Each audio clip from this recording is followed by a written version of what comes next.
Okay, good morning, good afternoon, good evening. Welcome to BWTM Online Association Round for Round Boxing, the new boxing game coming out on PC, Xbox, and PlayStation 4. We have with us in the room, as always, Uncle James, the Honourable, legendary Uncle James Ali Bashir. How are you, Uncle? I'm doing fine, thank you. It's good to have you in the room as always. It's good to be here. Okay, let's get this volume up so that people in the room can hear you. In the house, make sure. Can you hear me now? We can hear you. Okay. Okay. So, Uncle, could you give us your location first and foremost? Right now, I'm presently in Bogota, Colombia. Okay. And God wills it, tomorrow morning when I wake up, I'll be in Warsaw, Poland. Okay, so I want to start off with the whole conspiracy theories. People are asking questions. Was James Ali Bashir at the fight? And if not, why was he not at the fight with Serenko? I couldn't be in South Africa with Vlad Serenko because I have obligations with Ivana Hobson. She's fighting a very big fight with Clarissa Shields in the United States in a couple of months. The fight was due to take place August the 17th, but Clarissa injured herself, doing training. And that set the fight back. I think it'll be late September sometime, early October. So here still putting the finishing touches on Ivana Hobson has to do in her preparation. So what happens now? If you're still in Colombia, what would happen now of her training camp? Does that come to an end now? What happens? No. Just give her a couple of days off, a week or two off, because I don't want her to be overtrained. If we're waiting for the late September, early October, there's a very, very rigid case that she could overtrain. So I just gave her 10 days off, and then we can start all over. In terms of Shields, do you think I'm gonna fly out to Warsaw, Poland, and I'm gonna train Vlad Kasuk from Odessa, Ukraine. He's a heavyweight there. I'm gonna go out to Warsaw to prepare him for a fight that he's gonna have in mid-July, and then after Vlad Kasuk fights, I'll return here to Bogota to resume our preparation for Clarissa Shields. Okay. Let's go back to Clarissa Shields for a second. Do you think Clarissa can make the 154 limit safely? That's not my concern. I hope that she can. I hope that it makes it as hard as it can get for her to make the 54. But I believe that Clarissa Shields is an athlete, and I think that she'll make the mental and physical adjustments and make that weight. She'll make it. Ivana is naturally a welterweight. So when Ivana moved up and became the IBO middleweight champion, that was a real shock to me that she could do it. But I think that Ivana is better suited to make 154 as opposed to Clarissa make. But I do believe that Clarissa is professional enough, that she can make weight. Okay. So let's talk about Vlad Kasuk, who you're going to be training. Is this his first professional fight? No, I think that this is going to be his third professional fight. Okay, so are you working with him exclusively, or is this a new thing happening? I'm working with him exclusively. His management, his promotional team hired me to come in and do the directing on his training. Of course, I have a second there in Warsaw that he works with in my absence, and I communicate with the second,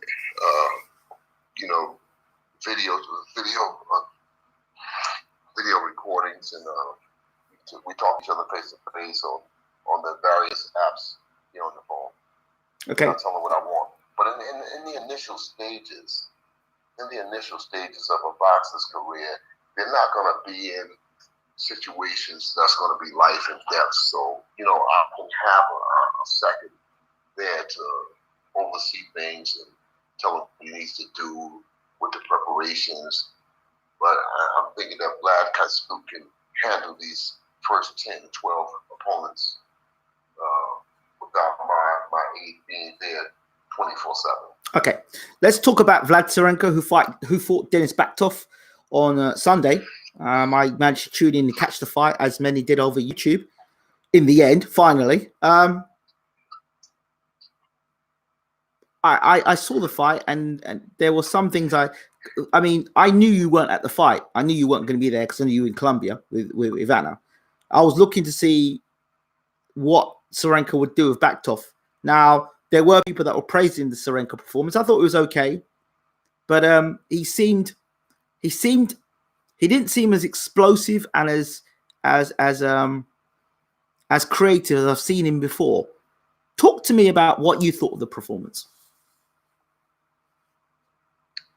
Well, I told Vlad myself, we spoke via video through Messenger, and I told him that, he seemed lackluster. He may have been a few pounds bigger than what he needed to be in the fight.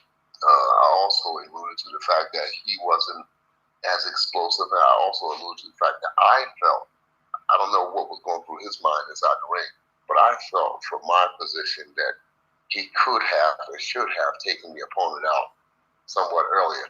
But I don't know what was going on with his breathing, with his stamina. But I do feel that, the Vlad I know did not show up in the ring that night. I thought that he could be better, and I thought he could be sharper. I thought he could be more alert. And I spoke to Vlad about that. I spoke to him after the fight about that. And he said, yes, next time that he would. But I do believe that collaborations are made through chemistry. And I think that Vlad and I have a good chemistry, and I can get him to do things that other people can't get him to do. So he went down to South Africa, and he worked with the people there in South Africa at the Smith Gym. And, the match is not made in heaven. I mean, they're trainers, and they came in and they tried to do what they could do, but you saw the end results. Talk to us about the Smith Gym. I know there's a lot of talk about it in South Africa. They've got a couple of champions out there. I don't know the Smiths that well. What I do know of them is Peter Smith, the elder brother. That he was a former boxer and a pretty good trainer. And the younger one, Sean, he's a pretty good trainer. They have some pretty good fighters in the gym. But I do believe that when trainers are working with multiple fighters, that it can become a blur. It's like an assembly line. If you're making the Mercedes-Benz and you do it so much, it becomes mundane, if you will. And you got this blah blah whole attitude about what you're doing, and you may miss some things. That's why I don't like working with more than 3 fighters at one time. Okay. My max is 5 fighters, but then after 5, I just say I can't do it because I'm spreading myself too thin. Okay. What do you think of the quality of fighters coming out of South Africa, and then the quality of fighters on display in South Africa? Well, I think that South Africa has some good boxers, but you can't tell just how good they are until you put them in with other good fighters outside of South Africa. You understand? Most of the guys that's coming to South Africa to fight those good fighters, they can't push the competition. The people that's coming in, they can't push the South African fighters to new levels because of the opposition. The opposition is just not stiff enough. So you can never tell what you got until you put them in that situation where they're knocked down, where they're cut, where they have to deal with some kind of adversity. When you have to deal with adversity, and then you can rise up to the occasion and then become the victor in that situation when you have to rise up in, that's when you find out how good the box is. But if you're in one place and you're fighting subpar opposition, you can't really tell just how good the boxer is until he's put through that crisis. For instance, Joe Frazier had to get up against Oscar Bonavena. He had to get up off the floor, and he had to get up off the floor and win against the great opposition in Oscar Bonavena. Muhammad Ali had to get up off the floor with Joe Frazier. Sugar Ray Leonard had to come back from behind and had a bad injury to his I believe it was his left eye, left or right eye, either eye, but he had to come back from, you understand, he was confronted with adversity. And you can't tell just how good an athlete is until they're confronted with that adversity. And every athlete that's aspiring in boxing anyway, every athlete that's aspiring to be a great boxer will have to deal with adversity. Ray Leonard, the first fight with Roberto Duran, Ray had to deal with adversity to keep from being knocked out in that fight. So that's the case. You have to deal with adversity. So how does somebody like Corey Sanders go on to become, he's a South African and a very powerful South African in terms of his left hand. How did he go on to become heavyweight champion? What's his secret? Corey Sanders just had power and he had a dog attitude. Corey Sanders didn't care nothing about the ground that was under him. If you said you'll fight to get in the ring, come on, let's fight. Did you ever see the fight between Corey Sanders versus Hasim Rahman? Yes, I did. That shows you that both of those men, what they were made of. That particular fight showed what Hasim Rahman and Corey Sanders was made of, because that was a dog fight.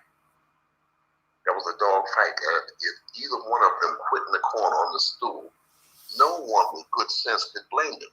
But neither one of them showed any signs of giving up. Neither one of them showed any sign, and they fought all the way to the knockout. Right. I have great respect for them. Right. And Hasim Rahman, especially, he's one of my favorite fighters in boxing history, because he was always in a situation where he was confronted with adversity. In 96% of the time, Hasim Rahman came through that adversity in flying colors. He was a fighter. He was a gunslinger.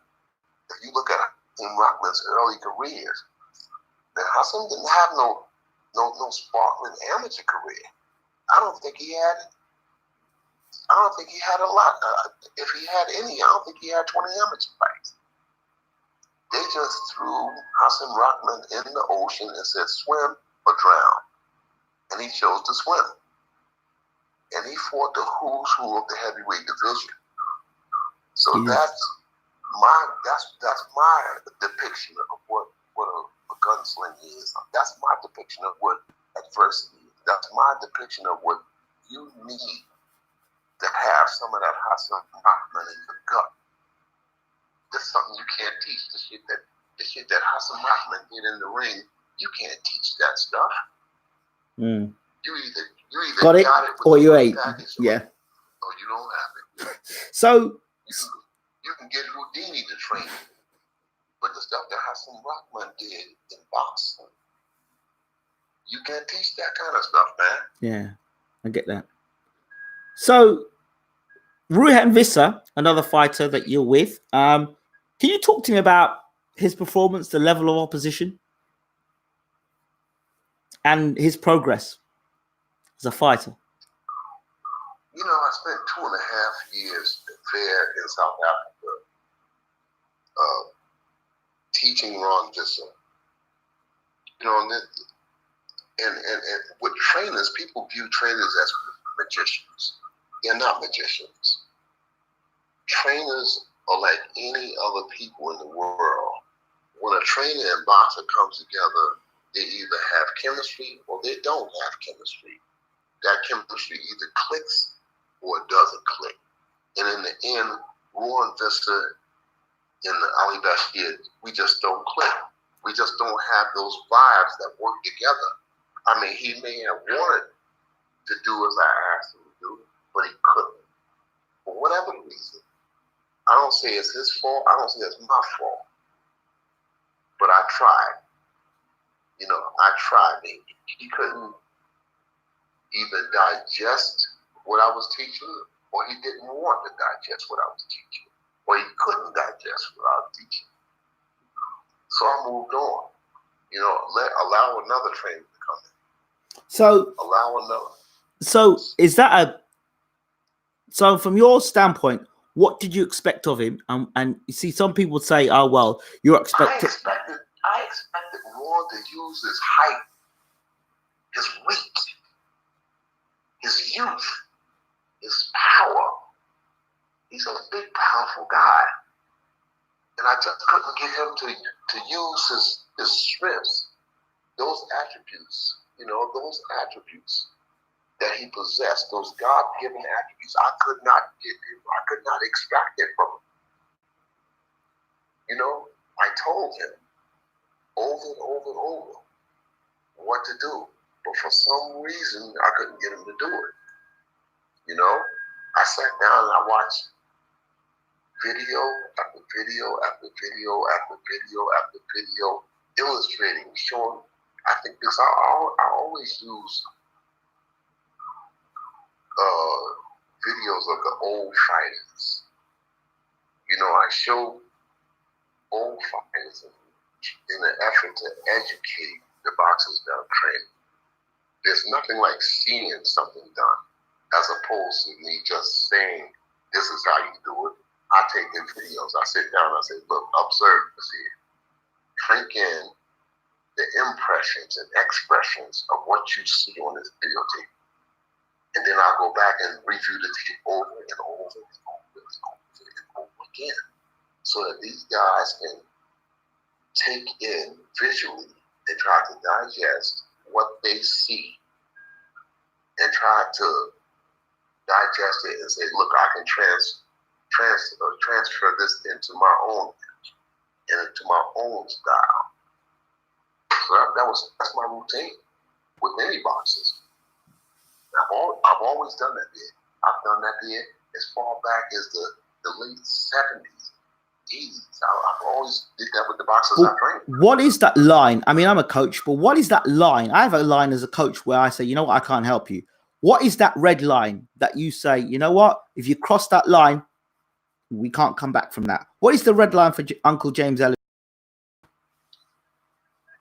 If we're in the fight, which is the proving ground, right, and I'm telling you what you need to do, and you can't either do it or you won't do it. That's the red line for me. All right? Elvis Moyo beat Ron Visser. He decisioned him. And that didn't settle well with me. That did not settle well with me because I kept telling Ron Visser throughout our training tenure, this is coming out soon. This is a very, very important and pivotal part of your career. You must win this fight. You must win this fight. Elvis Moyo is a good fighter, not a great fighter. He's a good fighter. 9 and 5, 9 and 6 bracket. Not no big explosive puncher. Not no over the top boxer. He's just an ordinary heavyweight boxer. Mm-hmm. I mean, he has guile. He has vision. He has ingenuity. He knows a He knows his way around boxing. But having said that, that's all that he has. I felt that Ron Visser was supposed to go in there and accommodate Elvis Memorial. Actually, in my mind, I thought he was going to knock Elvis Memorial out. Mm-hmm. I thought he was going to knock him out. And when that didn't happen, it's like somebody threw me in the ocean or something, like a bunch of water was in my brain. I'm like, oh my God. I said, what are you doing? I told Ron up each round. I said, listen, sit down on your punches and punch with this man. But for whatever the reason, Ron wouldn't engage Elvis. Now, he wouldn't engage him. Now, sometimes, I'm not suggesting this is the case, but sometimes people can get caught in sparring and the fear of being knocked out, that they could get hit with a funny shot, and then that can make them gun shy. So when they go and fight in a fight, they may re-experience that at some point in the fight and think, oh, I don't want any of this for the rest of the fight. Could that have been a flashback for in one of the sparring sessions he had that came back in the fight and revisited him? I'll go back to the early part of our conversation. He was in a fight, and that's when either you got it or you don't got it. That's when you go back. Hey, Hassan Rahman was just like Swan. He didn't have no career, but you didn't have to tell Hassan Rahman to fight. Hassan Rahman came off the rough streets of Baltimore. So he knew either fight or die. You understand? Yeah. Ron didn't come from that same atmosphere. Hassan Rahman came from an atmosphere. He said, well, I got to fight or I'm going to die. And Ron just didn't come from that atmosphere. He didn't have that dig down. You got to have some dig down in the fight, some shit that you can't be taught. Can't nobody teach you how to dig down. You got to do it yourself when you're inside that ring. You got to dig down. Now, I told him what to do. You get behind the jab, you double, triple the jab, and you follow with the right hand. Nothing fancy. Nothing fancy. Nothing. One minute.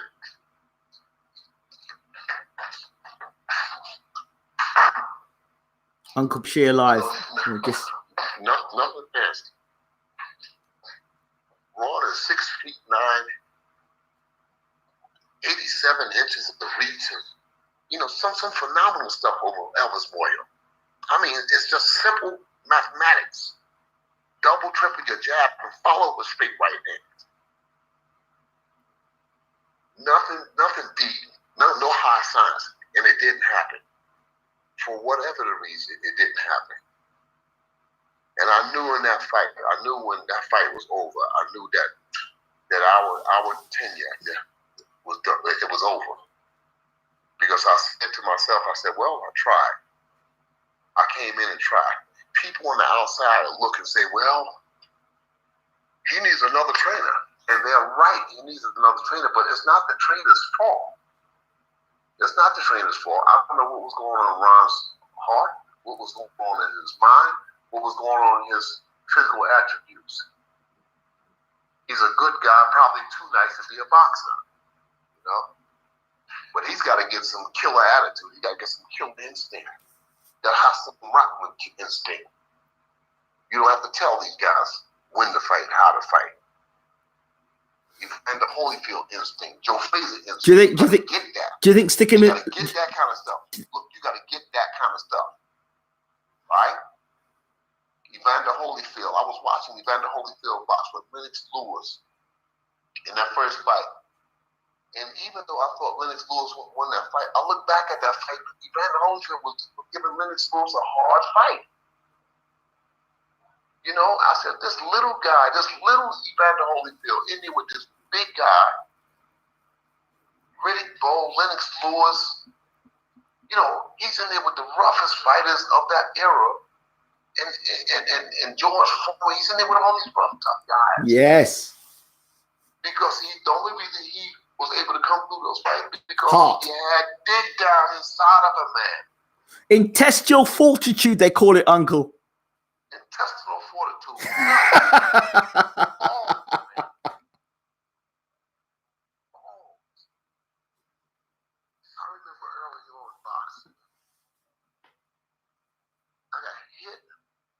gym, and I mean, I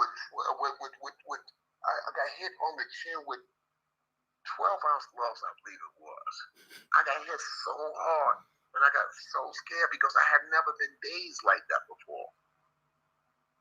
And when I looked over in the corner at my trainer, and I looked at my brother and a couple of my friends outside the ring, I said, God damn, I gotta fight back. I gotta fight back because I can't go out. I can't go out of this. I gotta fight back, and that instinctively made me fight back.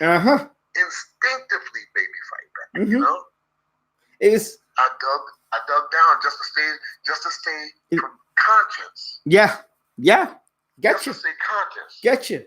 My victory in that sparring session was just to stay on my feet and to stay on my feet. Yes, to save face. Yeah. And look, I boxed 2 rounds after that. We boxed 6 rounds that day. I remember boxing, and the guy's name was Hurley Sanders. Hurley. Yeah. Sanders. Sanders. I remember distinctly. And he punched me so hard, it scared me because I had never been hurt like that before. I don't know whether I ran into the punch or what happened, but he rocked my boot. Uncle Bashir, excuse me for 1 second. We've got a very, very, very, no disrespect to anybody that's listening, very, very special guest and a big supporter, Denise Wards. You know who Denise Wards is, Uncle? Yes, I know who Denise is. She says, "Good afternoon, Mr. James Ali Bashir and my brother Ingram. Much love and respect to you both." Yes, I know who Denise is, and I'm pleased to have her here. She's good people. Okay. I respect her. I have a lot of respect for her. Yes. Just wanted to let you know that she was in the room. Yes. Yes. And tell Denise she's free to call me anytime she wants to talk. Anytime she wants to get anything off her mind, she can call me. She has my permission to call me directly. All right? I have great respect. I have great respect for Denise. I have great respect. Yes, Uncle. I will. She's very knowledgeable about boxing. She is. She loves her boxing. She's a great supporter. So yeah, shout out to everybody in the room as well. Just thought I'd say that. But Denise is the first time I've ever seen you on YouTube like this. So thank you. I really appreciate it. And as Uncle Bashir said, he appreciates it too. So carry on with your story, Uncle. I said that Warren Visser, if he ever wakes up, because I've been with him 2.5 years training him, but if this guy ever wakes up, if he ever falls and bumps his head and wakes up, he could be a force in the heavyweight division. He can be a real force, but he got to get down and grimy, man. He ain't gonna get him sitting up on no ledge. I tell you that right now.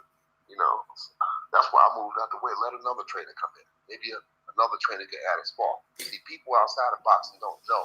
They'll look and say, Bashir is no good for them. Bashir is no good for nobody that ain't listening. If my words don't get through to him, wait a minute. My words don't get through to a boxer's mind. If I can't stir a boxer's heart up, I can't get to them in their mind and in their heart, then I'm no good for them. I need to move out the way and let somebody else come in who can get to them. I've been in there 2.5 years. What else can I do? Yeah, but it's not as you said yourself. Not every coach is for every person. Different coaches tinker different things. That's the truth. That's the truth. You can't coach everybody. That's why after the Moyo fight, I said to myself, I need to move aside now. I need to move aside and let this man get another trainer that might be able to help him. Because my communicative skills is not working here. Knowledgeable skills is not working here. It's not working. So have you had that conversation? Obviously, you must have had that conversation with Visser. Me and Ron had many conversations, which all circle back to what we talk about now. So it's nothing else I can say. We've had that conversation over and over and over and over again about his physical attributes. Right. When you're 6'9", when you're 6'9", 275, you know, with 87 inches of reach, I mean, it's not rocket science. You need to do this, that. You know, 1 + 1 is 2, 2 + 2 is 4, and on down the line. And I couldn't extract that from him, you know? I mean, Warren might have a different take on what I'm saying. But Uncle, you say 1 + 1 and 1, right? Ruin may look at that and say 11. You say 2 and 2 is 4. No. He's not. No, listen, Uncle. No. That's how he's interpreting it, because that's why you expect him to say 1 and 1 is 2. He's gone 1 and 1 is 11, and the outcome's not what you want. So that's why now you and him are no longer together. It's mathematics, isn't it? You know, it's a case for and against. You know, I'm saying you need to do this, and his interpretation is a day eating $1 short. Yeah, but also, all right. But what about a situation where you may be telling him something, but he might not get it for another 2.5 years? He might be a late developer. Yeah, obviously, that must be the point. Obviously. I mean, I know some fighters in the past down the years have not been great fighters, but have gone later on in their careers and they had a little bit of a run and did really well. Some footballers I know that later on in their careers, they were better footballers than when they were earlier in their careers. Well, I'm hoping that's the case with Warren. I hope that later on he comes into himself, becomes a better fighter, you know, a better fighter. But right now, in my opinion, he's too passive. He's too fucking nice. You can't be nice in boxing. You can't be nice in boxing. You got to have dick down to say that I'm going to get you because I know that you're trying to get me. Instinctively. So then let's go from this from a psychological point of view. The question is, why is he in boxing? Do you know why he's in boxing? Well, obviously he has some desire because he's going through it. It is, but hold on. You say obvious. Emmanuel Stewart had a saying.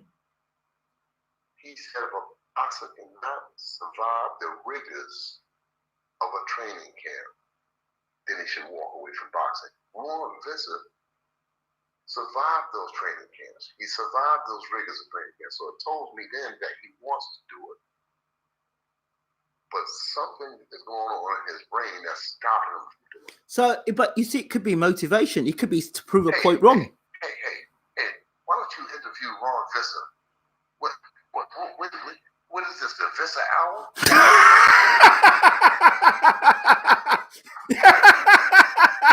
No, it's the James Elliott Bashir Hour. That's what it is. It just so happens that James Elliott Bashir is talking about Ruin Visser. So there's your answer back at you, Uncle.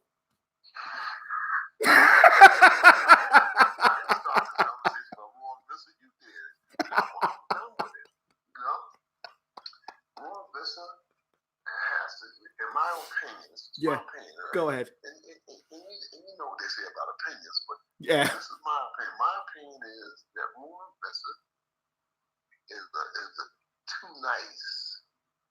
He's just too damned nice. And if you want to be a success in boxing, you got to know when to hold and know when to fold. You got to know when to turn it on, when to turn it off. But once you get inside that ring and that bell rings, then the other side of him has to come out. You have to be mean. A balanced mean. Not mean in character, not mean in spirit. But you got to be mean just to stay in that ring for the duration of those rounds. Well, would you say, well, then maybe he's got, is he living a comfortable life though, Uncle? Is he living a comfortable life? Yeah. I think so. In fact, I know so. I spent a lot of time there. I spent 2.5 years there at his mother and father's complex.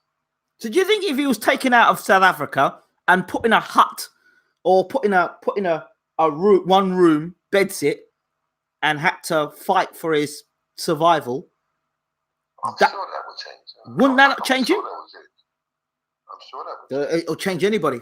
It'll change anybody. I don't know for the better, but it'll change them, make them very resentful. I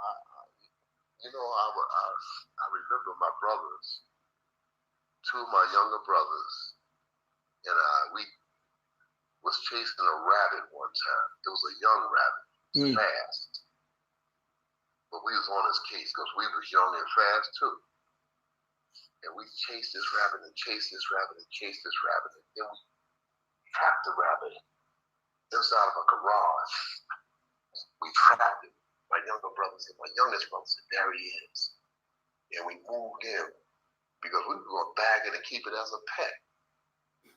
And when we got close to that rabbit, the rabbit squeezed himself way up in the corner and got up on his hind legs and got a little closer with the bag.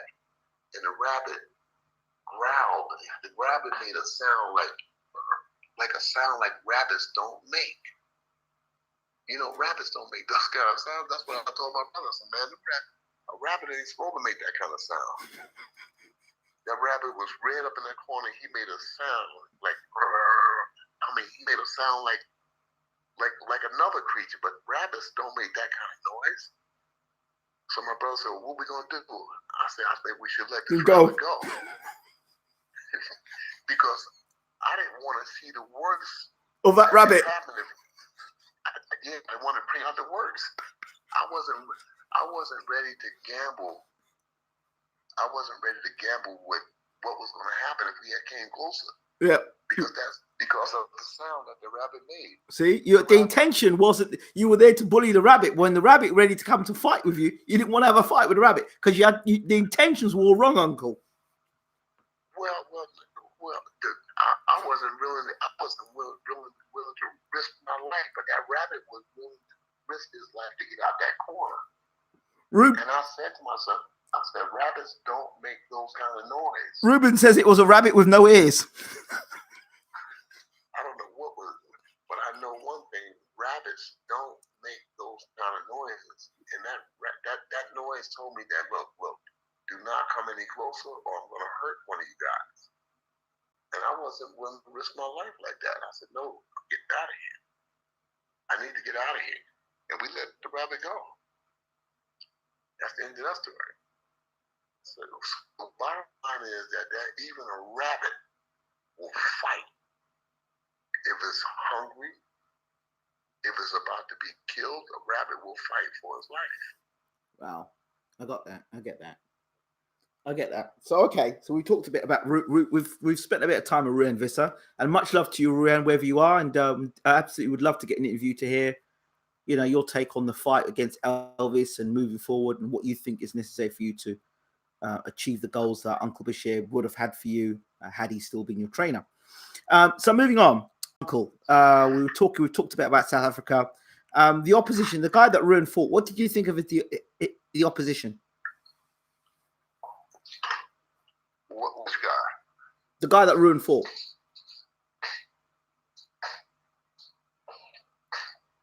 The guy that he just fought? Yeah. Sunday? Yes. I didn't think much of it at all. I thought that the guy came in, and if he had any intentions of fighting, he didn't do a good job of it. So I didn't think that the opposition was much. I think that Ron is capable of far better opposition than what he had. Okay. Not just this fight, the last fight, all the fights behind that.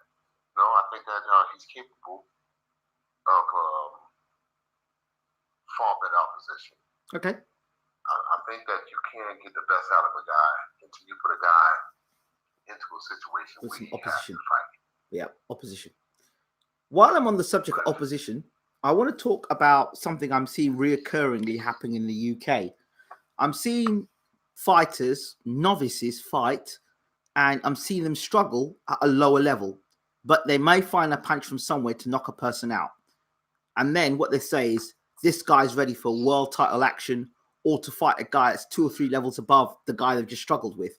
Why does that happen when a fighter clearly needs to go back to the drawing board and improve on that level rather than step up 2 more levels where they're struggling at that level and get knocked out, almost knocked out?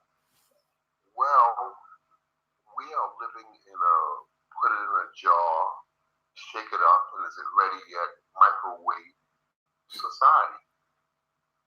Nobody wants to earn nothing no more. In the corporate world, in the sports world, in the social world, nobody wants to earn nothing. I want to do everything social media style. Just put it in a jar, shake it up. Is it ready? Yeah, I saw something, advertisement somewhere. It was in one of these other countries. I saw an advertisement saying breakfast in a jar. You know, they had eggs and pancakes and bacon and everything in the jar. You just ready-made. You just throw it in the microwave. You throw it in the microwave.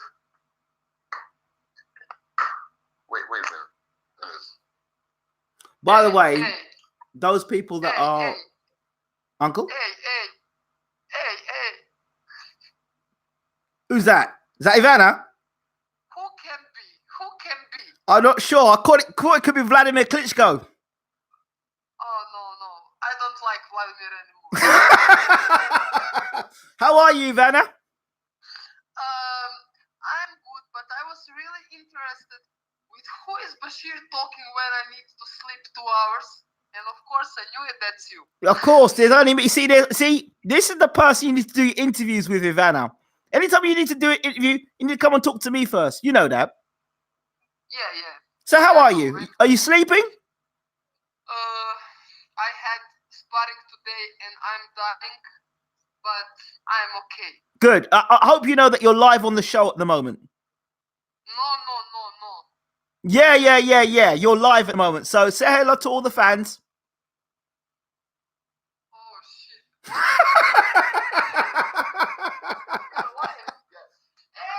you didn't tell me? Well, who asked you to come on the show? Who asked you to come on the show? My goodness. Yes, your goodness. My goodness. Yes. Oh, my God. Yes. Your God. Yes. Yes. Oh, my. Okay, hello to everyone. There you go. See? Now I'm going back in bed because, oh my God, I embarrassed myself. That's all right, Ivana. That's fine. You're at home at BWTM. That's okay. We got an exclusive with Ivana before she goes to bed. That's great. Thank you, Ivana. Oh my goodness. Okay, enjoy. Have a good sleep, Ivana. Bye-bye.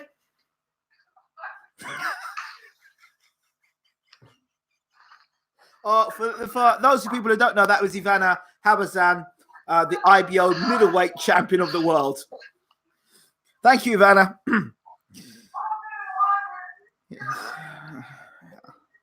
It's always interesting in Uncle Bashir's camps. I tell you, really interesting. Got some really interesting characters in the camp. Yes, Uncle, you still with us? Yes, I am. Right. That'll teach you. Never a dull moment. No, never a dull moment. So she doesn't like Vladimir no more. What happened? I don't know. Right. I guess he fell out because he didn't call her. I don't know what's going on. I don't know what's going on. I just didn't turn up. Never mind. Okay, Uncle. Talk to us about Alexander Usyk. He's now the #1 contender for the WBO. I mean, I think they're really rubbing it in Dillian White's face. What do you think? Wow. That's all I can say is wow.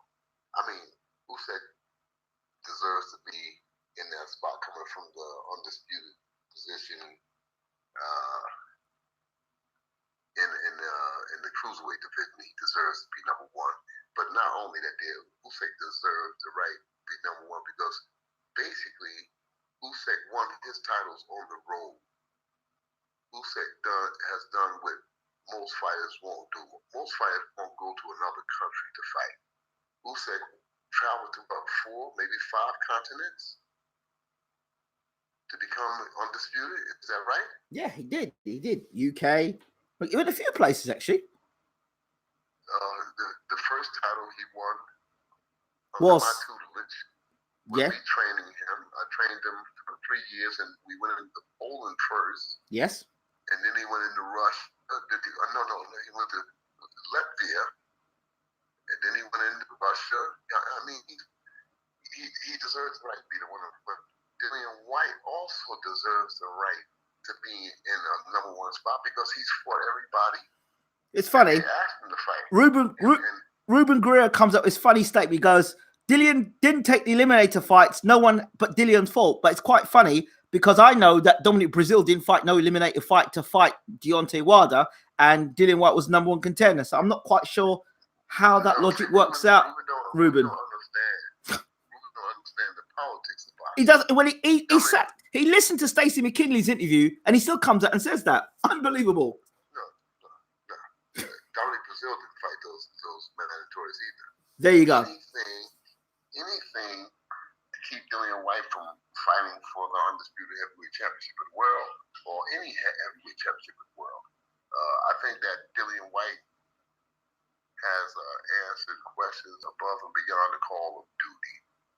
He's fought everybody asked him to fight, and like I said, he fought 4, maybe 5 guys, and then they still asked him to come back and fight this guy Rivas. So in my mind, and from my perspective, they're trying to get Dillian White knocked off. That's why I believe so. I believe so. They're trying to get rid of him. That's why they keep coming up with these hard fights, these supposedly difficult fights. And if he beats Rivas, they're gonna come back and ask him to do something else. But I told people this since the Chisora fight. I told them at the Parker fight, but they don't listen. But anyway, forget them. Let's move on. Let's talk about Stacey McKinley. We were talking about the heavyweight division, and he said that he saw Tyson Fury as number 1, but he made some interesting remarks about Alexander Usyk. He said he's good, but he's got a lot to prove. I don't think that he has a lot to prove. I think that I just keep sitting on that. You know, Alexander Usyk has a lot to prove. He already proved a lot. At cruiserweight, that's what his argument was. Not a heavyweight. Right. But the opposition that he fought at cruiserweight was stiff opposition. Nobody gave Usyk anything at cruiserweight. It was stiff opposition. Rivas, you know, the Russian kid, Golovsky, you know, the Polish kid. Nobody gave Usyk anything at cruiserweight. Gassiev, he fought his way. He earned the right to be the number 1 contender. And that's been the case all the time. And if you look back at history, nobody in the history of the division did what Usyk did. Nobody went to different continents and won those titles. Nobody. Evander Holyfield,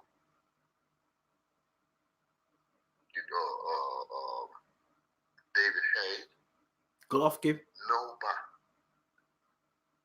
Nobody at cruiserweight has did what Alexander Usyk has done. So he deserves respect. He deserves to be in the number 1 spot. Okay. And I told you way back when that Usyk was going to beat these guys. I told you years ago. There's talk of Usyk fighting Parker and Tyson Fury fighting Pulev. What do you think of those 2 fights? Parker can't beat Alexander Usyk. Parker cannot beat Alexander Usyk. And Pulev would have a very difficult time beating Tyson Fury. Styles. Pulev would have a very, very difficult time beating Tyson Fury. Okay. Question. I mean, Joseph Parker, to me, seems a guy who could become, again, heavyweight champion of the world, but I have question marks about his trainer. I think they've reached the ceiling. Your thoughts? Yes, I said that. I said that as far back as 2 or 3 fights ago. If the Joseph Parker that fought Dillian White and Anthony Joshua shows up with Usyk, put him over his knees, spank him, put Pampers on him, and send him back home. All right?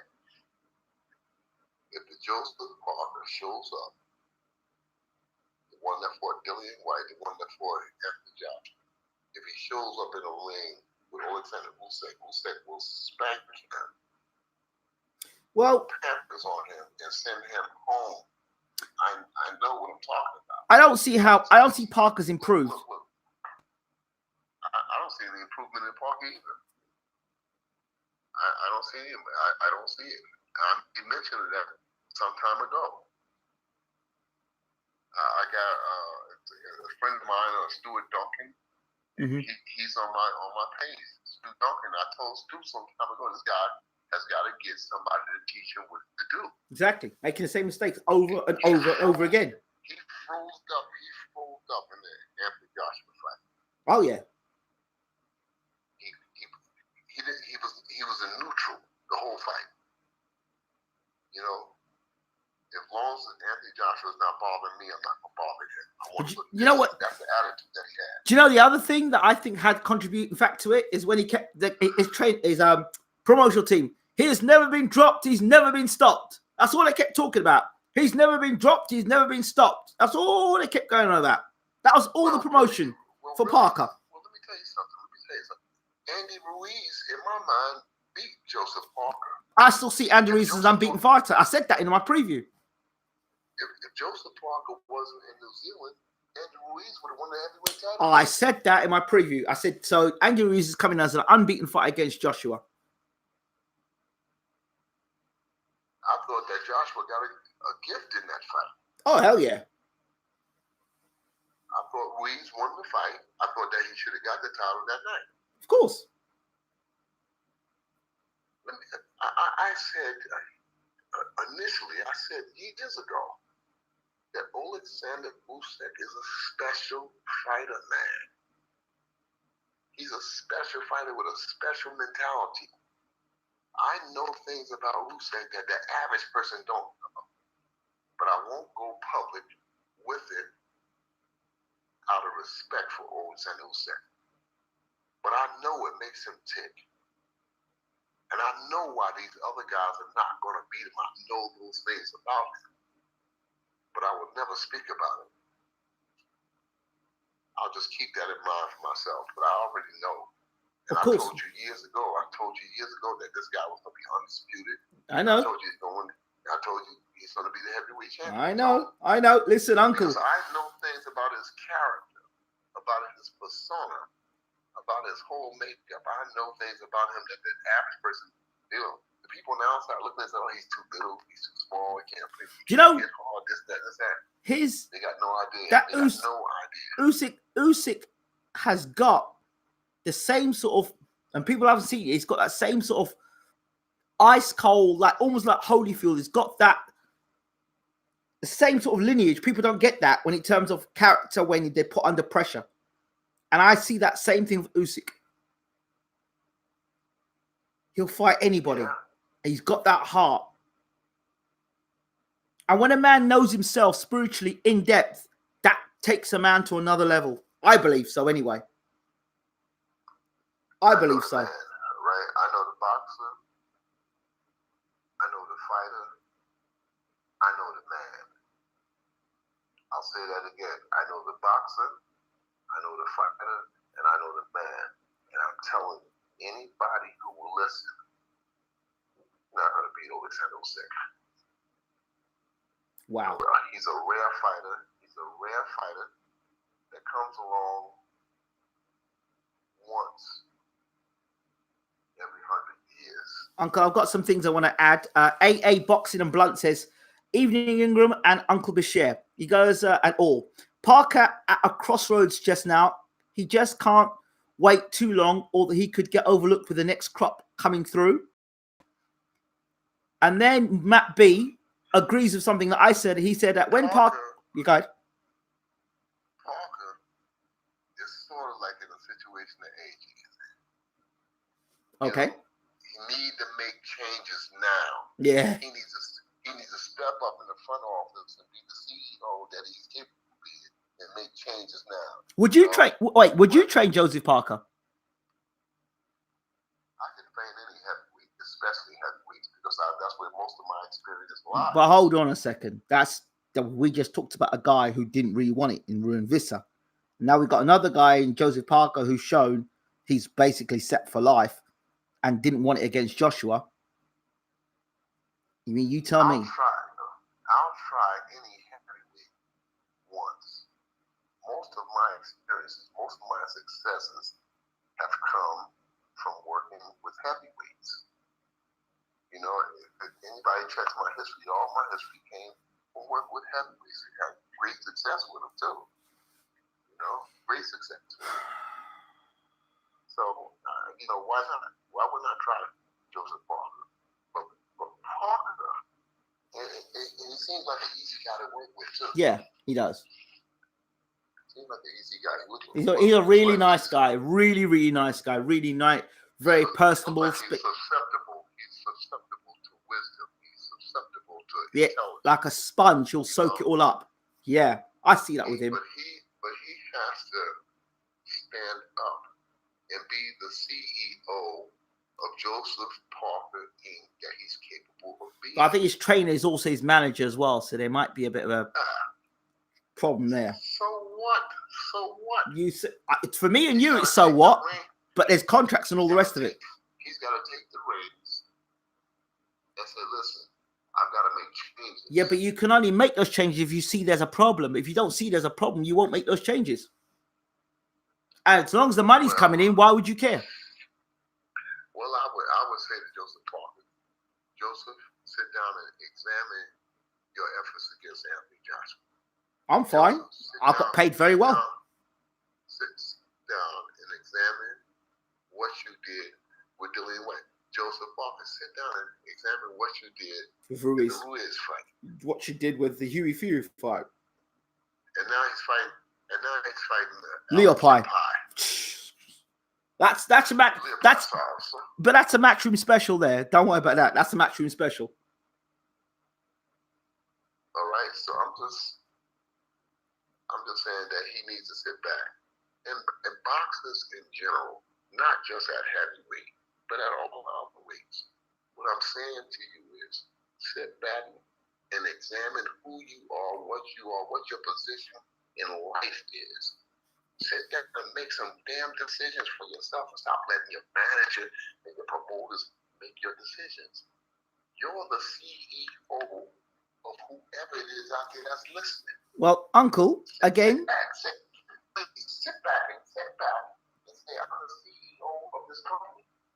I can crash on the stock market, or I can raise it to new levels. Well, because I'm the CEO. And if you don't have no belief in you as CEO, you're not going to make it in this sport. Ruben Guerrero says that Kevin Barry is likely to have his best interests at heart. I think the only interest that Kevin Barry's got is his own interests. That's what I think. And I would too if I was managing Joseph Parker. Okay. So Ruben, they said Kevin Barry has Joseph Parker's best interest at heart. Is that what you say? That's what Ruben says, but we know where Ruben comes from anyway, so it's all right. Okay, Ruben, my suggestion is that you contact some people that's in Australia, New Zealand, and ask them what they think about the relationship between Kevin Barry and Joseph Parker. Ask them what was the relationship between Kevin Barry and David Toole. So Ruben, don't go out the window saying stuff that you don't understand. All right? You need to check with some people down there in New Zealand and then come back and make those statements after you've done some research. But I've talked to people there in New Zealand, doesn't feel the same way you feel, Ruben. Exactly. And I don't feel the same way you feel. I don't feel the same, but it is what it is. I've been in, like I said, I've been around this sport for 50 years of my life, my adult life. I started out as a youngster, having my first fights in 1959. Oh. All right? 1959. The first time I put gloves on, the first time I got out of a boxing ring in a local police station. Right? So I understand the logistics of what boxing is about. You got to go back and examine what you're doing from the start up until the point you are now. You can't just take things for granted. You know, look at Kevin Barry and David Toole. That's all you do. And then you come back and make those kind of statements. But Joseph Parker is at a point now where he's got to make a decision to get better, because Joseph Parker, his performances, his style, his growth has, in my mind, in my opinion, Diminished. has been stagnated. He's not growing. If you're not growing, you're just stagnating. Absolutely. What do you think of the announcement of a fight breakdown between Samuel Peter and Hughie Fury? Samuel Peter gonna beat Hughie Fury. What? Samuel Peter is gonna beat Hughie Fury. I was in Las Vegas 7-8 weeks ago, and I stayed there for 4 or 5 weeks. And I happened to come into the Mayweather Boxing Club, and I happened to see Samuel Peter in the Mayweather Boxing Club working out. And let me tell you something, Samuel Peter didn't look bad. He looked very capable. He didn't look bad. He didn't look as bad as I thought that he would look coming back. His weight, his movement, and especially the power. I see Samuel Peter beating Hughie Fury. Dang. Hello? Really? Yeah, Uncle. Is this still Uncle James Bashir I'm talking to? Let me tell you something. I saw Samuel Peter in the Mayweather Boxing Club not more than 6 or 7 weeks ago. And I was shocked when I saw him in there working. I was shocked with his weight. I was shocked with his movement, his guile, his boxing skill. Let me tell you something. You know, I thought that he was gone, but it don't look like he's gone to me. And the Hughie Fury that I saw in the last 2 fights didn't impress me at all. What is it about Hughie Fury that's not impressing you, and what is it about Samuel Peter thinks that he's going to take him over the line? Something, I don't know what it is that's missing with Hughie Fury. I just don't know what it is. It's just something that's missing. There's something there that's missing. I just don't know why. It's just something that's missing with Hughie Fury. But I do know that Hughie Fury that I saw in the last 2 fights, the Pulev fight and the fight prior to the Pulev fight, if that Hughie Fury shows up against Samuel Peter, Peter will knock him out. But I just saw Samuel Peter the other day get beat up by Pulev.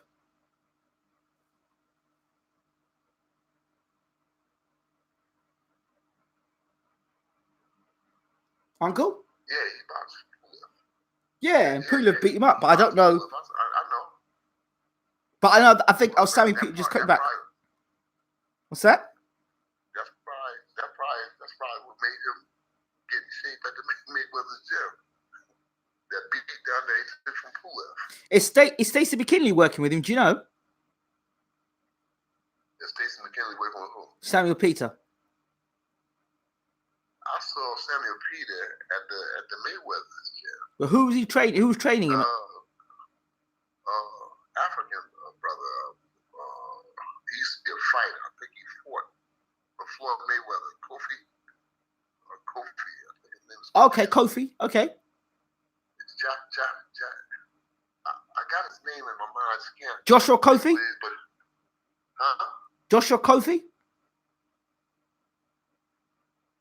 Say it again. Joshua Kofi. It ain't Joshua. It's Jaffer Kofi. Jaffe Kofi. That's it. Yeah, I know him.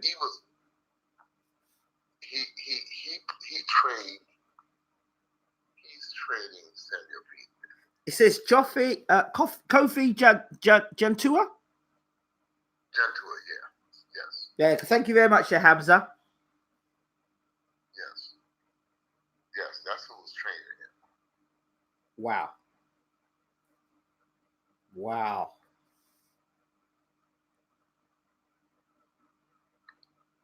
That's on the undercard of the Khan fight. I think the mind is the biggest asset that a boxer can have. Physical attributes come secondary, but it's the mind, what a fighter believes. Damn. That makes that person good or bad. Okay.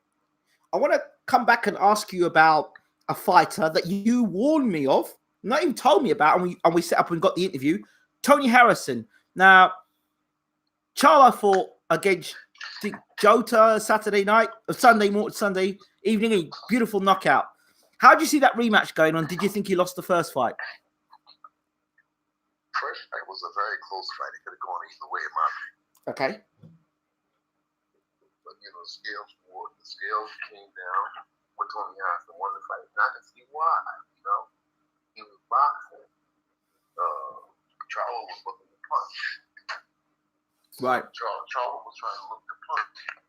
Tony was boxing. He was earnest. He was making Uncle, you're not clear. I think you're talking away from the telephone, but I know you're packing, so I understand. I think that Tony was boxing and Charlo was looking to punch. Okay. That cost him on the judges' scorecard, obviously. The rematch? The rematch is going to be a good fight. Because Tony Harrison can crack himself. Who wins? Tony Harrison. I don't know. The fight is that close. I don't care if they fight 10 times. The fight's going to be close. Okay. Did you see the Rigondeaux fight? Yeah. What did you think of it? I thought he was getting a shellacking.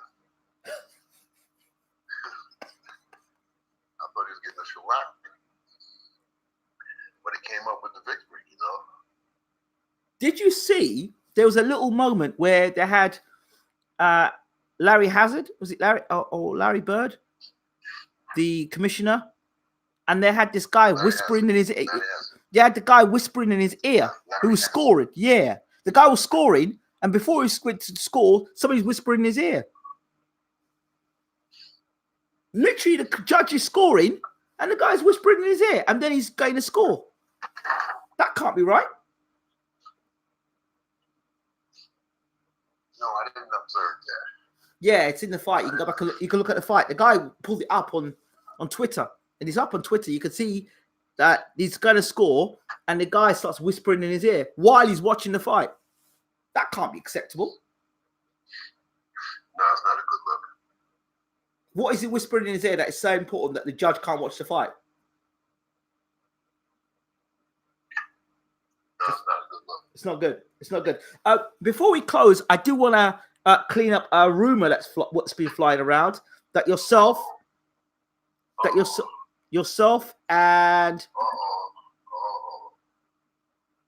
good. you ready for it? Yeah, go ahead. Right, there was I'm gonna a rumor flying around about yourself and Vlad Tsarenko that either you'd parted ways or things are not going on well. And now I saw you on your Facebook page defending that. Talk to us about that. When people have a relationship with other people, there's always somebody on the outside looking in. This ain't done. That ain't right. Uncle, I can't hear you. Can you make it clearer? Because we need to hear you say that. There's always. Can you hear me now? Go ahead. Can you hear me now? Yeah, go ahead, Uncle. You sure you can hear me now? I can hear you nice and clearly. You go ahead, Uncle. There's always gonna be somebody on the outside looking in, somebody hanging from the rooftop, somebody working down there at the post office, somebody driving the Coca-Cola truck, telling you, you know, that Bashir and Blazarenko ain't this, and Bashir and Blazarenko ain't that, you know, that Blazarenko is being trained by the Smith brothers, and, you know, Blazarenko is parted ways. Blazarenko and Ali Bashir relationship is as healthy right now as it's ever been. As it's ever been. And I don't foresee any rift between Blazarenko and James Ali Bashir. I don't see that. I don't get that feeling, you know. And if I did, I'd tell you right here now, Blazarenko and Ali Bashir's relationship is as good now as it was at the very beginning. And he's 12-0 with 11 knockouts.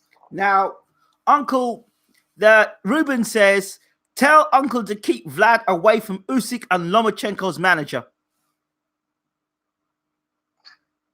Well, you know, I don't tell fighters what to do. You know, I don't tell what they have to make decisions on their own. You know, to make decisions on their own. I don't like to get into a fighter's life. You know, I talk to Vlad face to face, man to man, and say, look, this is what we need to do. And he either accepts it or he rejects it. But I always go to him man to man and say, you don't need to go that way, you need to go this way.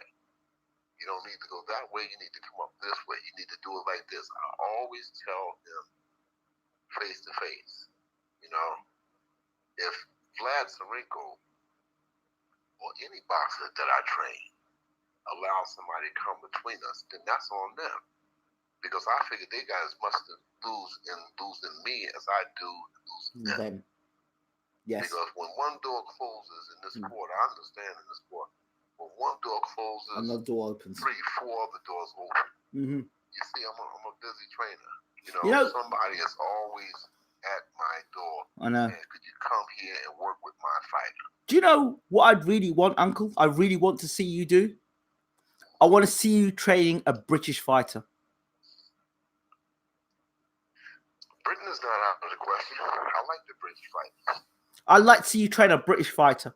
I really would. A UK fighter. I can foresee me being there. I can foresee me working. If I've got anything to do with it, you will be. Yeah. I can see me being there. I'd fit right in there. I think you would. I really do. I thought I was going to be working with Michael Spratt at one time, you know. I really like Michael Spratt. I thought maybe at one point you'd be working with Dave Allen, trying to make that happen, remember? Yeah, Dave Allen's a good fighter too. I was trying to make you make that happen with you and Dave Allen, but at the time, you know how time goes and things happen. So you could do but try. The average boxer never finds out what was good for him until their career's over. I tried. But if I see a fighter that I like and he hasn't got a trainer, I'm telling you, Uncle, and I think he's decent and worth your while, definitely a conversation is going to be happening. I really liked Michael Spratt. Mm-hmm. I liked Anthony Joshua. Mm-hmm. I really liked those two guys. I liked them as individuals before I liked them as boxers. Do you know who I'd like to see you actually work? There's 3 guys I'd like to see you work with.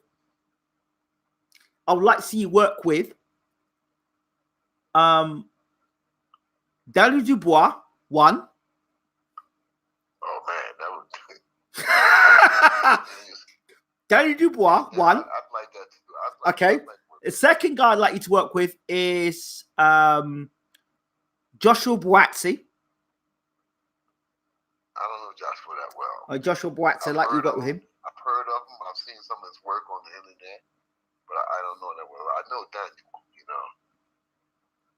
And he's an easy guy to work with. I think that he's the sleeper. I think that Daniel Dubois is the sleeper in the division.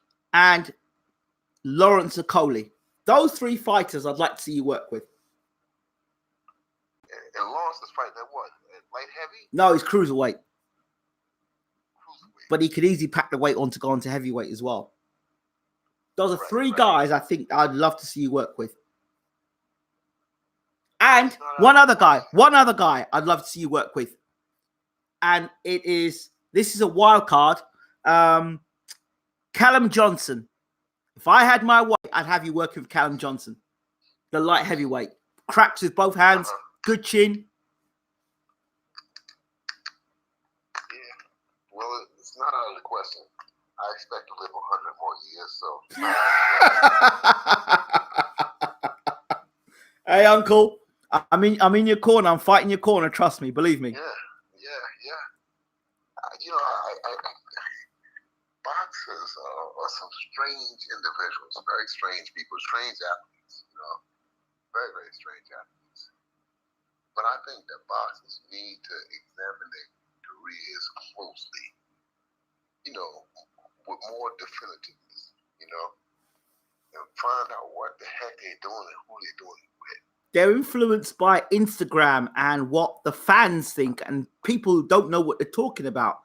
Most of the time, you listen to them like, oh, who do you think makes a good trainer? And then you ask these people, when they say who's a good trainer, ask them the track record and what they like, what these trainers like tactically in the ring and what their game plans are like.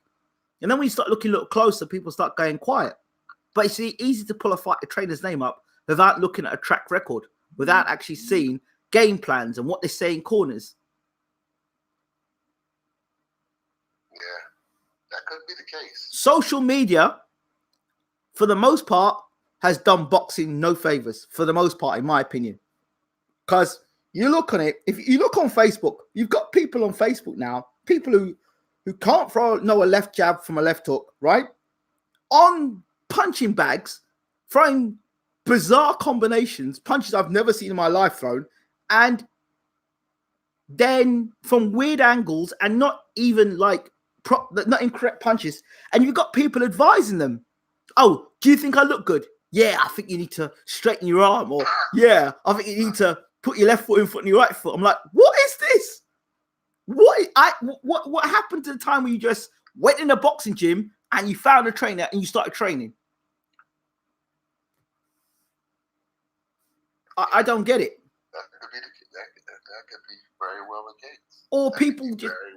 Or people standing in front of punching bags hitting a bag. You're doing what you're meant to do. That's a professional. That's what a boxer does. Stands in front of a bag and throws punches.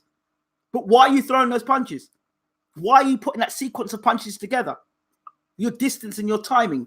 The average person watching goes, that looks great. Like Manny Pacquiao standing around in the middle of a crowd of people going, throwing all these punches. Now, to the crowd and people on looking go, that's fantastic. This is when he's preparing for the Mayweather fight. And I stood there, I was watching this video, watching all these people going, well, hold on. That looks fast and it looks great and it's great for muscle memory. But who the hell is he going to hit with them punches? One place standing throwing all them punches. I think it looks great, but who's he going to hit? Who's he going to hit with them punches? Certainly not Floyd Mayweather. You know what?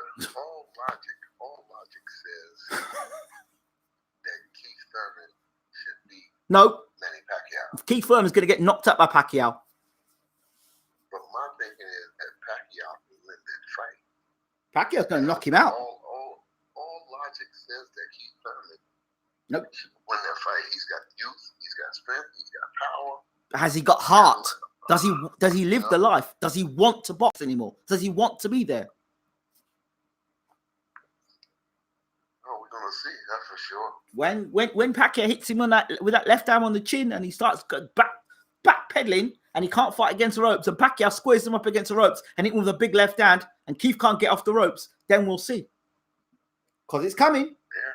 I've watched the two of them guys train at the minute, Uncle, and I'm seeing. I like Pacquiao. I like Pacquiao. That's right. I know. I'm watching I'm looking at Pacquiao doing something devastating because I'm watching Thurman, and if you watch Thurman, he looks like he's in slow motion. He literally looks in slow motion. And how old is Pacquiao now? 41? 40, 41, yeah. 40, I think he is. Jeez. At that weight, that's phenomenal. That is incredible, isn't it? Heavyweights are still young at 40. But when you get down to welterweight, he's still boxing at 40 and winning at 40 years old. That's big news. I know. And what is he at 8? He's already an 8 division champion. Yep. Amazing. The thing is, I remember talking to Keith, and one of the things he kept saying over and over and over again, he had this fascination with people not being natural welterweights. He kept saying Khan's not a natural welterweight. He said Porter didn't come up, it was a natural welterweight. He said this person was a natural welterweight. Danny Garcia, a natural welterweight. He kept going on about people not being natural welterweights. Now he's fighting Pacquiao, who's not a natural welterweight, and Pacquiao whoop his behind. Them hands and the footwork, the in and out movement, Uncle. He's gonna blister him with punches. He'll be there and he'll be gone. Yeah, Emmanuel Pacquiao is a phenomenal fighter. I got great respect for him. To be able to move like that at 40 years old, welterweight, it's just amazing. It's mind-boggling. If I wasn't here on Earth, being able to see and witness it for myself, I wouldn't believe it. Wow. 40 years old. Rivas and White, your thoughts again on that fight? I like Dillian White. Late knockout decision. I don't. Okay. I love Dillian White. I don't. I think this is one step too far for me personally. See, for me, my logic is this is a guy that has hit the canvas more than once, has been badly wobbled by guys who don't punch as hard as Rivas. Dillian White gonna beat him. Decision or late knockout. All right, we'll wait and see. We'll wait and see. One of us are going to get it, Uncle. Dillian White is that guy. Dillian is hungry. And Rivas, wait, yeah. Uncle, and Rivas isn't hungry. He's hungry. Okay. But not as hungry as Dillian White. How can you determine that, Uncle? Okay, we'll get back to it. We'll definitely get back to that. BWTM. Hey, listen, I'm up on you at the moment. Okay. I'll take that. You said Joshua would get blasted out. I told you Joshua would, I told you something different about Joshua, and you've seen it. So, Uncle, I've got to take what you've been teaching me and I've got to use it, right? Okay. One final thing. Can you clear something up about that you became a trainer under Emmanuel Stewart's tutelage? Because I know that's incorrect information. Can you clear that up, please? I had already had 28, 29 years in the sports when I joined forces with Emmanuel. All right? I had been under the tutelage of guys like Lee Black, Tommy Parks, Sam Solomon, George Benton, Carmine Graciano, Slim Robinson. So I had learned different aspects of boxing from older trainers than Emmanuel. Those guys was far older than Emmanuel. I came up under those guys in New York, New Jersey, and Philadelphia. And I took tidbits from each one of those guys. Tidbits. My first trainer was named Frank Shirley. Okay. And I think I learned my most valuable lessons from Frank Shirley. To this day, his words still resonate in my heart, my mind. Different things, the most valuable things I learned in boxing, I learned from Frank Shirley. And I'm going back to 57, 58, 59, 60, 61, 62. So I already had a foundation about what I wanted to do as a boxing trainer from guys that were far older, far more experienced than Emmanuel Stewart. Emmanuel Stewart is the kind of guy that's popular with today's boxing people. But going back, he wasn't that. No, he wasn't that. He wasn't that guy. With today's, the modern boxers of the day, the modern fan of the day, they'll say, oh, Emmanuel Stewart was great. Emmanuel Stewart was this big. And he was a great boxing mind, he was a greater strategic guy than he was trainer. Mind you, I spent 17 years with this man, and strategically, he was more knowledgeable. Strategically, he was far more better in that capacity as opposed to him being a boxing trainer. You know, he worked early on with Tommy Hearns, Milt McCrory, Big Paul, Dwayne Thompson, a host of guys. But a lot of guys worked with him, with those guys. A lot of guys worked under Emmanuel with those guys. So I respect Emmanuel because he was a great strategist. He was a great boxing mind. He knew the logistics of boxing. But there were trainers that I worked with that was far more in-depth with me as a teacher, as an influence. I was with those guys far earlier than I was with Emmanuel. When I got to Emmanuel, I already had 28, 29 years of boxing already. So I'm no disciple of Emmanuel Stewart. Yeah, I'd make that quite clear. I know you're not a disciple, but that had to be made clear because there's some people out there. Ruben Guerrero. Ruben says that he says, wow, thought Stewart brought Uncle into the game, only just met a tail end of Stewart's career. What did he say? He says that he thought that Emmanuel Stewart brought you into the game. No. When I got with Emmanuel, I got really close with Emmanuel. We would see each other at the amateur shows. And we would trade notes. You know, we would trade notes and we'd conversate. And he'd fly me out to his house and I'd hang out with him 2 weeks and I'd fly back to Jersey. He'd fly me out to his house. I'd hang out with him for 2 months and I'd go back to Jersey. So I was in and out at first. But we really sealed the deal when he started training Lennox Lewis. We got closer at that time because I was bringing Maurice Harris into training camps, boxing with Lennox. And I remember distinctly coming into the Big Bear, California training camp, and Emmanuel invited me and Maurice Harris to come into that training camp. And we arrived in that training camp late on a Saturday night.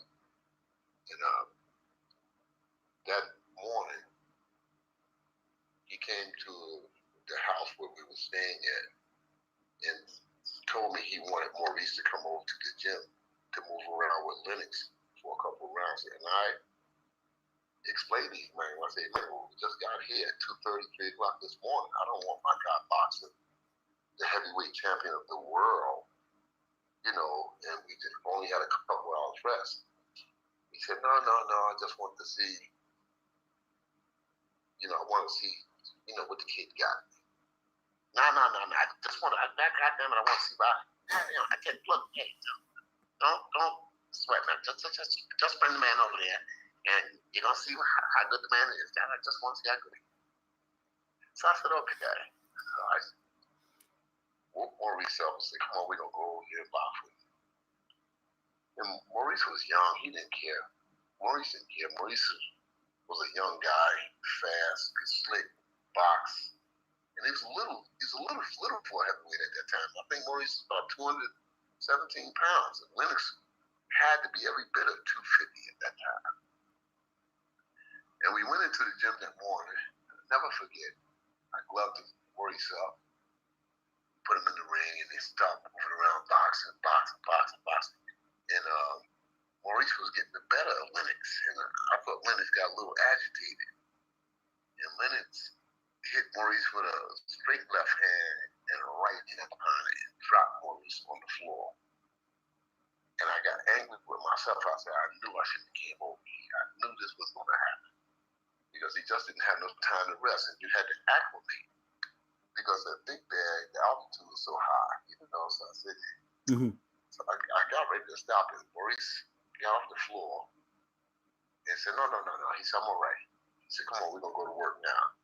And they went to work And I remember Emmanuel walking around because Emmanuel was on the other side of the ring. He walked around and he said, "God damn it!" He said, "Who the hell is this kid? Who the hell is this kid?" I said, "That's Mo Harris." He said, "God damn it, he got to get out of here. He can't stand out. I don't need him here. God damn it, I don't need that shit here. Hell no."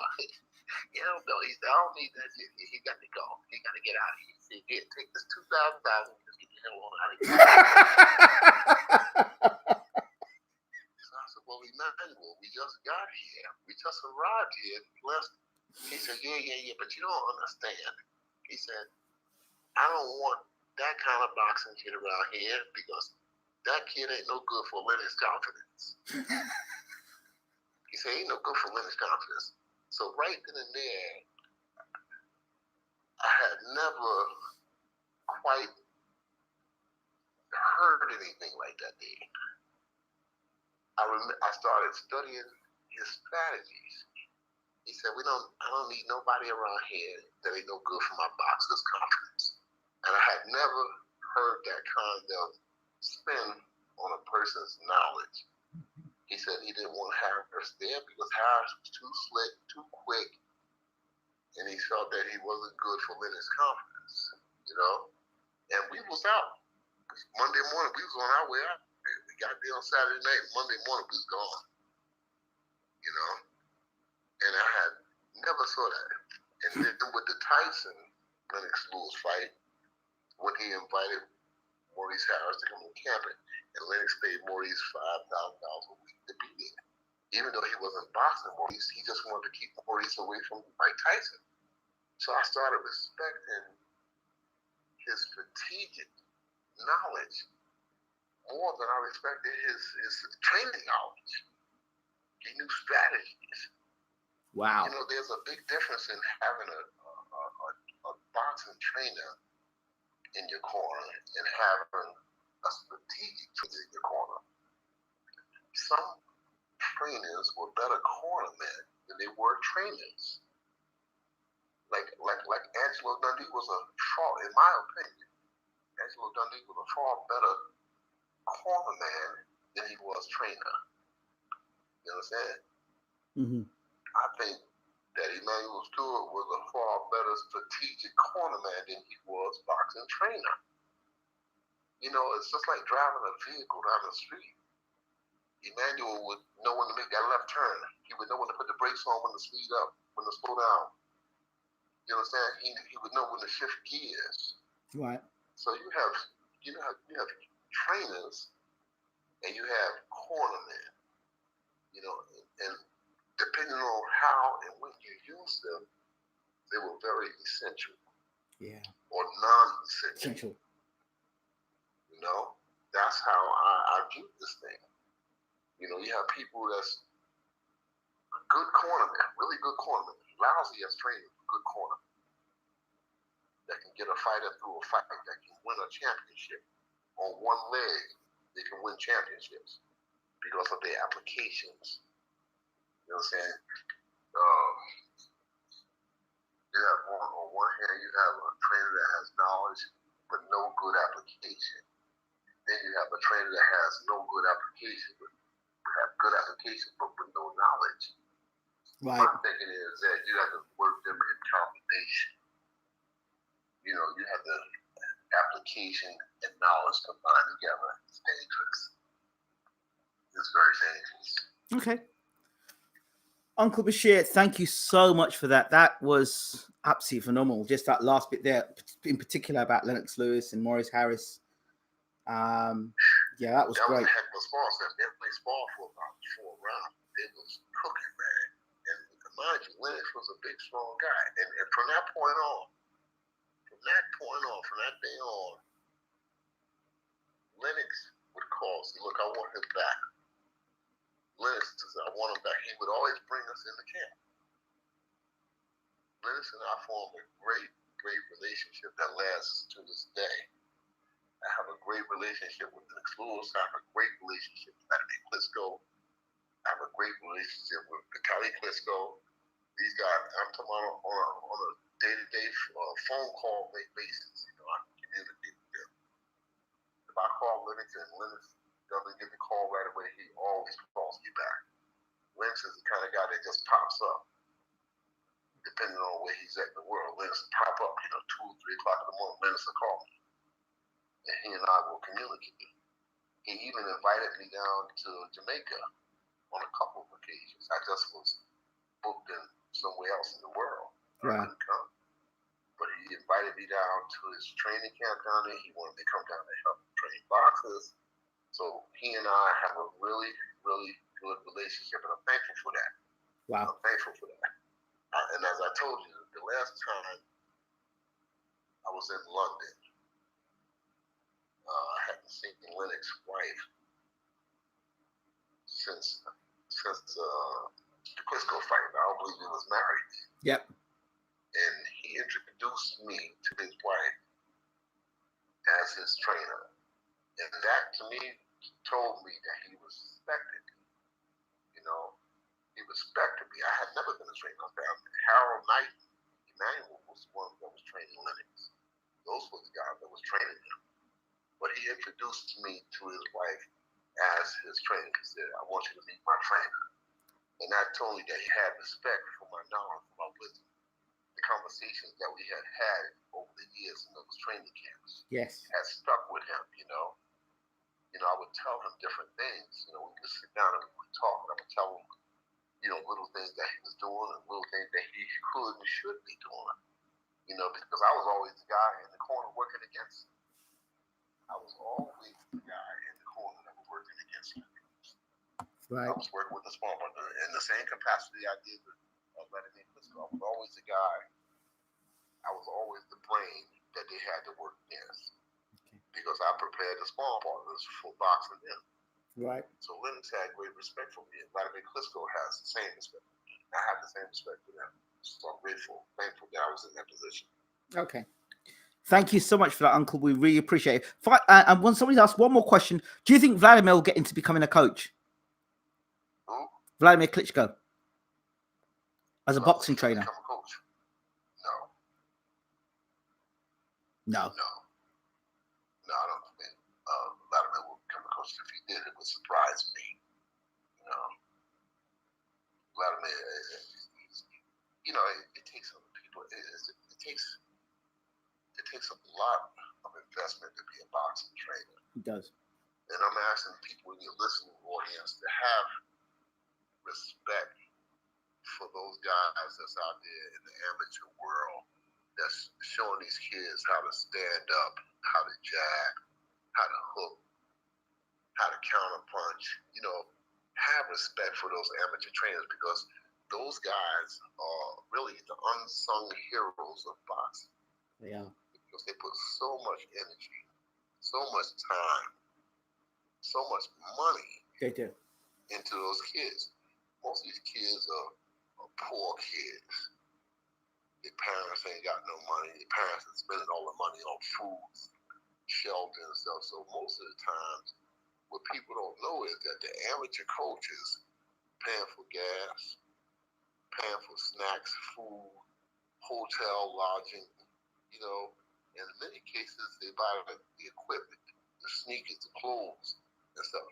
So, have some respect and honor these amateur coaches, because these professional coaches like myself, a lot of times we inherit what the amateur coaches prepared for us.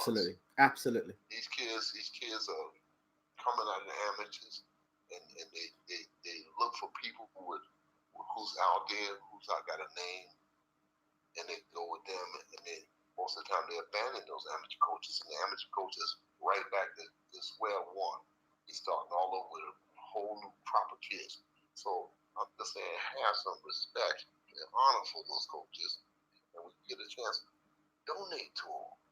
Give them some money. Give them some money. Help with the transportation, the travel. A lot of times they go to national tournaments and stuff. Nobody don't get no money, no nothing. Everybody's ready to get on the bandwagon when they become professional fighters. But nobody comes in and say, here's $50 towards your travel. Here's $100 towards your equipment. Yeah. So that, amateur coaches are the unsung heroes of boxing. They are indeed. Nobody respects them, and they deserve respect. They deserve a lot of respect, man, because they put a lot of it. I know I was an amateur coach once, and I know what I put into boxing. I know what I put into those kids. I know that a lot of times I had those kids in my house sleeping in my living room floor. 5, 6 of them at a time. And my wife would feed them. My wife would take care of them like they were our own kids. And now those kids are adults. Those kids are grown men, married, with their own children now. Wow. And they still look up to me. I still see these guys. Legacy. I still see a lot of that. Legacy. I see that. I see that. Yes. Yeah, I understand that totally. Totally. Yeah, that's what you do. That's what you do when you love boxing. You know, everybody's always saying about this trainer is great, that trainer is great, this trainer is great, that trainer is great. You know, the gentleman that's training Gervonta Davis. Yes. I remember him, Gervonta Davis, when Gervonta Davis was 10, 11 years old. Wow. And I remember that same guy that's with him to this day, that same guy, I don't know his name, but I remember seeing him with Gervonta when Gervonta was little. Wow, that's amazing. To show you how far they go back. To show you how far they go back. Yeah, he taught him from scratch. He had him. That's incredible. I'm happy that they're still together. That's incredible. Really happy that they're still together. Yes. Incredible story. And I've seen that story play out over and over and over again. You know, over and over again. All right? These guys, all these guys that go through those amateurs, you know, Charlie Duke-Jock down there in Newark, New Jersey. He's another one that raised a whole crop of young kids, including his son. You know, Alan Lawrence. His son was a national amateur champion, and his son's a pro now. You know, and guys like Dewdrop, those guys bring up a whole crop of kids. And I'm not just saying a crop of kids that couldn't fight. These kids could fight. You know, they went different ways in their adult life. But the whole crop of kids that he raised, all of those kids, 95% of them was good fighters. You know, he taught them. And he spent so much money and so much time, so much labor, so much. And to this day, that gym is still there. And he's still teaching kids. Wow, it's incredible. And people always on the internet talking about, well, who would you have in your corner, this and that, because they only know what they've been told. What they've been told. Sheep. Yep. But they have no idea about the caliber of the amateur coach that got them there in the first place. Yeah, that's East Coast and West Coast in the United States. East and West Coast, they got good trainers. Yeah. But I can go on and on and on. You know, have a good day. I got to pack home. I got to get in the wind. I got to hop countries again. Okay, Uncle. We'll see you in Poland. Yeah, in Poland. I'll hit you up as soon as I get on the ground. Yep. Inshallah. See you in Poland. Take care. And tell people in Britain, you know, that I'm just a heartbeat away. Oh. I live on planes. Well, you know what? When you can stop plane hopping, you can find some time to get over to the UK and spend some time with me. Okay.